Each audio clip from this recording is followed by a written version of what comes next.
Well, good morning. Welcome to Living Beyond Limits. You all know I'm Reverend Jennifer Spear, and we are a part of Centers for Spiritual Living. I welcome you, and I welcome any of those who are joining us online. Welcome also to this service. And so I invite you to join me right now in reading our mission statement that's on the front of your bulletin.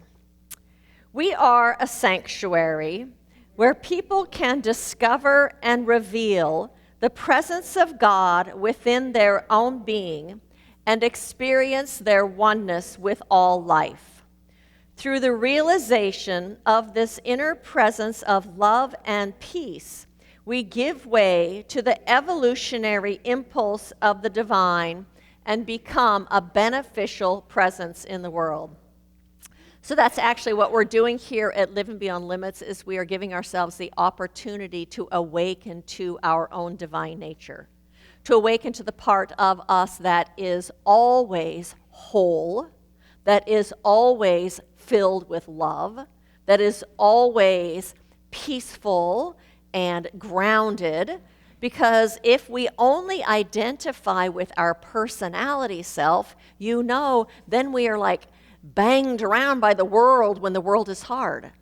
But if we can be anchored into our own divine nature, into our own spirit, recognizing that love is right where we are, that wholeness is inherent to our nature, that peace is at the very center of our being, then when the world is tumultuous, we can be more anchored. And we can be the ones then that bring love or peace or wholeness or power or whatever it is into the world in a way that harmonizes and in a way that heals and in a way that makes us whole and helps everything else express its own wholeness also. And so I thank each and every one of you for walking this path by saying yes to the call of your own spirit, to be a light in this world, to be the beneficial presence that you can be. So thank you for each one of you for that. Do you ever find it hard to ask for what you want? Do you ever sometimes feel yourself refrain from speaking up when you really want to? Do you ever get angry or resentful for what the people are doing around you, yet you don't say anything and speak up about it? You know, I've told you all the story about being at the doctor's office and waiting in this little tiny waiting room that had about 5 people in it. And there was a woman who was probably about 75 years old in there talking on speakerphone with her adult son the entire time I was waiting. And I know that I was incredibly annoyed. What is it with speakerphones? You know, if you're listening to yourself, this sounds okay, but if you're far away, it's like this tinny, really loud sound. So I know that I was incredibly annoyed, and I'm sure the other 5 or 6 people that were sitting in there were annoyed also. Yet no one said anything. And I work with a girl who often relays stories to me about wanting her husband to do something or wanting somebody at the salon to do something, and yet not asking for it, instead trying to drop hints. And she'll say to me, well, I'm just hoping that they'll pick up on the hints. You know what happens when we do those kinds of things, when we don't speak up, when we don't say anything, when we don't ask for what we want, is it puts us in a place of victimhood. And then we get angry, and we get frustrated, and we get resentful because we aren't having our needs met. So why is it that we don't just speak up? I think there are several reasons. I think one of them is sometimes I think we don't know what to say or how to say it. I think sometimes, possibly, we think that we don't deserve to have our needs met. Sometimes I think we don't have the self-confidence to say what it is that we want to say or need to say. And sometimes I think that we don't say anything because we don't know how to say it without coming across as being angry or mean in the way that we say it. And because we don't know how else to say it, we just don't say anything. And yet, at the same time, I know that every one of us wants to have our needs met. We want to say yes when we want to say yes, and no when we want to say no, and we want to be able to have healthy boundaries. And I know sometimes we feel like we actually set a boundary, and then people don't necessarily honor it. I know when we were meeting at Lakewood Country Club, and at the beginning of service, everybody used to hug everybody, and we had somebody that used to come to church, and one time somebody came up to hug her, and she said, "Oh no, I don't like to hug, thank you." And they said, "Oh, come on," and pulled her in and hugged her anyway. And she didn't come back. And that's why she didn't come back. So I think sometimes, too, we have boundaries, and people don't really respect them. But I think that when that happens, we must reset our boundaries and then speak up for ourselves and make those boundaries known if people aren't really honoring them. Ernest Holmes said, "One of the most difficult things for anyone to realize is that they are always a success. As contradictory as it may seem, it is nevertheless true. We are always being successful. We are always achieving the goal we have set up for ourselves in thought. Some people may win themselves terrific success at always being a failure in business. Others may succeed in always experiencing ill health. Still others succeed in being friendless. We always succeed. So our immediate problem is not one of success, but of what kind of success we are having. We know, and we talk about all the time here, that life is an out-picturing of our beliefs, of our attitudes, of what we think about, and mostly of our most deeply held beliefs. So if we are not asking for what we want, if we are not setting clear boundaries, that means we are not believing somehow that we have the power to do that. We are not believing that we have the power, so what we're actually doing is we are rejecting the power that we actually have. So I think it begins then by changing our beliefs. It begins by changing our beliefs about our own responsibility for the experience that we are having in our lives. That we are responsible to a great part of what it is that we are experiencing. And so the title of my talk today is Owning Your Life. As in, owning responsibility for our experience allows us to own our lives and to make them what it is that we want them to be.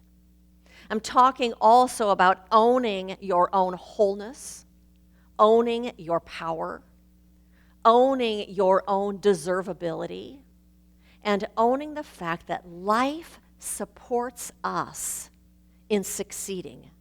Life supports us in living our fullest and our best lives all of the time. Ernest Holmes tells us that God can do for us only what God can do through us. We have the power, we have the wisdom, we are the wholeness to know that whatever we have to say or what they have to say isn't going to destroy us. All of the power in the universe already supports you in living your fullest life. It supports you, and it is within you. All the wisdom that there is already there to guide you if you listen, when you listen. That means when we listen within to our wholeness for guidance. When we listen within to our true self and what that has to say. When we listen within to our heart. Not listening to your fear, not listening to your worry, not listening to your anger, not listening to your ego, but listening in here, your heart for guidance, your wholeness for guidance. Yes, those feelings of frustration and anger get our attention. They're loud. They get our attention. They tell us that something isn't sitting right with us. But that voice is not the voice where the guidance comes from. So when we own and stand in our power, when we stand in our wholeness, when we know that life supports us in being our greatest selves, then we honor the divine within ourselves. Then we honor that part that is calling us into our best lives.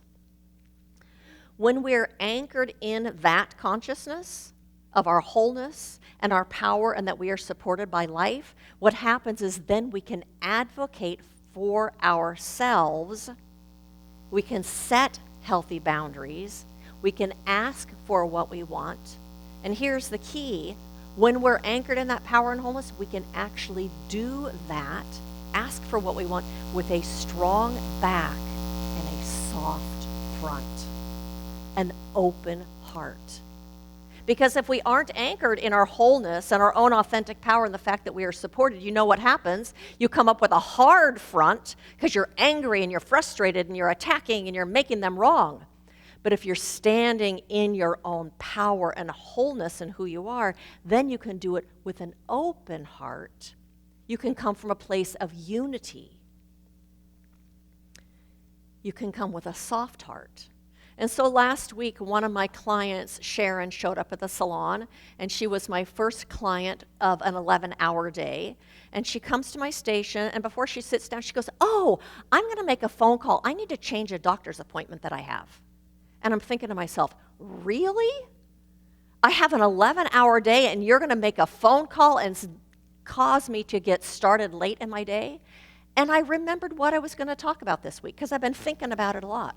And I thought, I did that. You know what? Standing in my wholeness, standing in knowing that life is supporting me.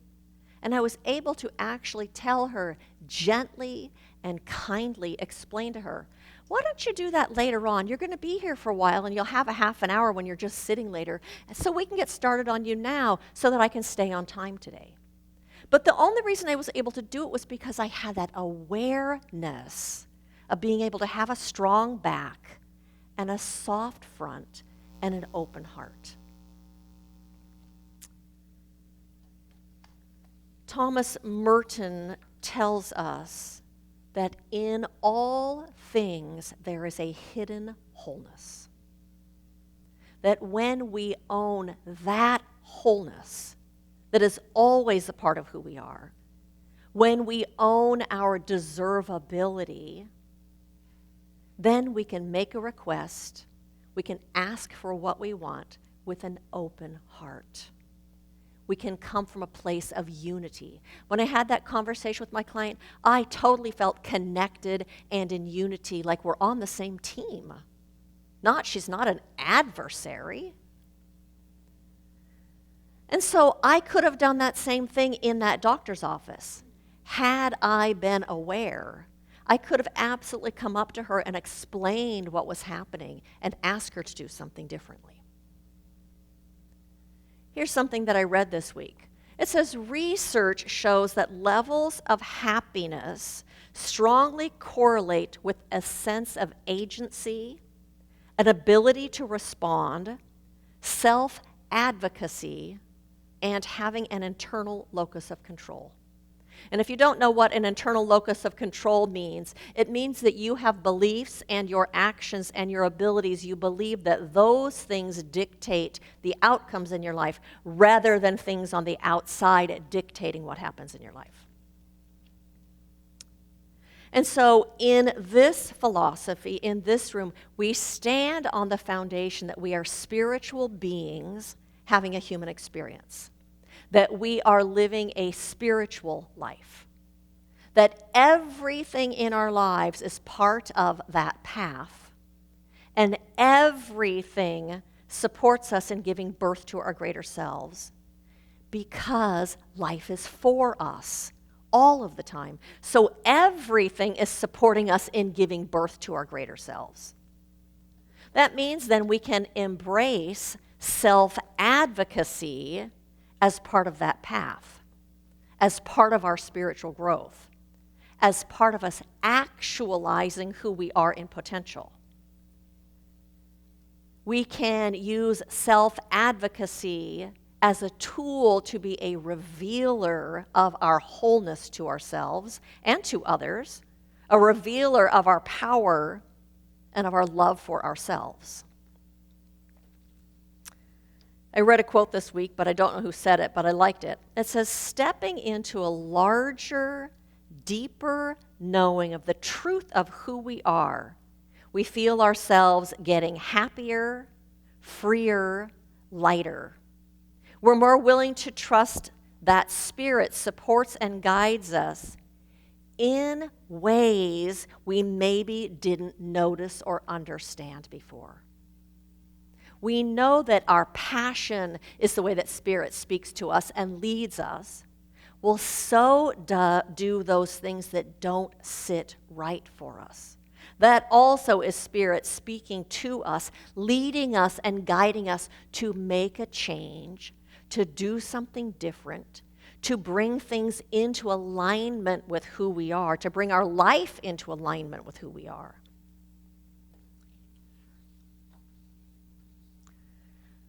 One of my favorite stories about Colleen Lynn is that when she was 11 years old, she played softball, and she was the pitcher. You were the pitcher playing softball? She loved playing softball, but she really wanted to play baseball. And you know, only the boys were allowed to play baseball, and only the boys were allowed to be in Little League. And so she talked to her parents about it and asked her mom and dad if they would go and talk to, just so happened the president of the Little League lived down the street, if they would go talk to him to ask him if she could play baseball. And her mom said, you know what, I won't go ask him, but if you want to go ask him, I will go with you. And so her mom went down there with her, and Colleen talked to the president of the Little League and told him that she wanted to play baseball, and could she do that? And he told her, you know what, the season has already started this year, so you can't do it this year, but I will see what I can do about making it happen next year. And the next year, she played Little League baseball. Isn't that incredible? How's that for self-advocacy? As a kid, and then you get to grow up with that kind of experience. That was done out of a sense of wholeness. That was done out of a sense of deservability. That was done out of a sense of her own power. So when we advocate for ourselves with a strong back, knowing that, and with a soft front, knowing that everyone wants to support us, that life supports us anyway, that increases our self-confidence. It raises our self-esteem. It gives us a greater awareness that, yes, indeed, we are supported by the universe. And it enables us to come home to ourselves, where we feel safe, where we feel taken care of, where we feel secure, where we feel loved inside of ourselves. So when you find yourself in a situation where you're frustrated and you're angry and you're resentful and you feel like your boundaries have been violated, I invite you to ask yourself, am I volunteering to be a victim here? Am I volunteering to be a victim here? The minister that I had for 14 years, Diane Borsakowski, used to always say, there are no victims, only volunteers. Am I volunteering to be a victim by not saying anything? By not asking for what I want? By not standing up for myself? And I also read something this week in doing research for this talk, and it said that when we find ourselves in those kinds of places, to ask ourselves what questions. Not why questions, but what. To ask yourself, what's going on here? What am I feeling? What is another way to see this? And what can I do or respond in a way that is healing and in a way that is loving? And I actually put those questions on your insert so that you can take them home with you, because I know you couldn't remember them. So with my client who showed up at the salon and was going to get on the phone and call her doctor's office, what's going on? My client's getting on her phone when it's time for her appointment.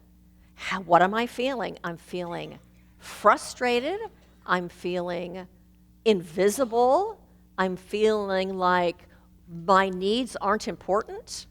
Well, next question, what's another way to see this? Oh, I could see that she is totally in her head about what she needs to do and is oblivious to the fact that I have anything going on. So what can I do to respond in a healthy or a loving way? I can explain where I'm coming from in a kind way and ask for what I need. When I'm in the doctor's office and that woman's talking on the phone, what's going on? This woman's talking on the speakerphone to her grown son. What am I feeling? Annoyed. What's another way that I can see this? She is oblivious to the fact that she's bothering anyone in this room. So what could I do to respond in a healing or a loving way? I could go over there and sit down next to her and tell her, your speakerphone is really imposing on everyone else in this room. Would you mind taking your phone call outside or turning it off a speakerphone? It's simple. Einstein said, when the answer is simple, it's God answering. It's simple. Ask for what you want. Doesn't that feel right? You know that it's right inside of here. So my invitation to you this week is to know that you have all the power and all of the wisdom that you need to ask for whatever you need, to set any boundary that you want to set, to say yes, to say no. You have all the love inside of you to advocate for yourself, to ask for what you want. My invitation is to know that you are whole, to know that you are enough, to know that you deserve, to have a peaceful heart, to have your needs met, to be treated well by other people, to ask for what you want. So get anchored in your wholeness. Get anchored in your own power. Get anchored in your own love for yourself, your deservability. Get anchored in knowing that life supports you in this. And ask for what you need and set healthy boundaries with a strong and a flexible spine and a soft and an open front and an open heart. Can't you just feel how that conversation is going to be so different when you do it that way? And as a result, you will be flourishing and unfolding your greatest life, and you will be owning your life. And so blessings to each and every single one of you as you bring your spirit forward, as you bring your heart forward in this world in a way that is healing to yourself and to everything else around you. Blessings to you.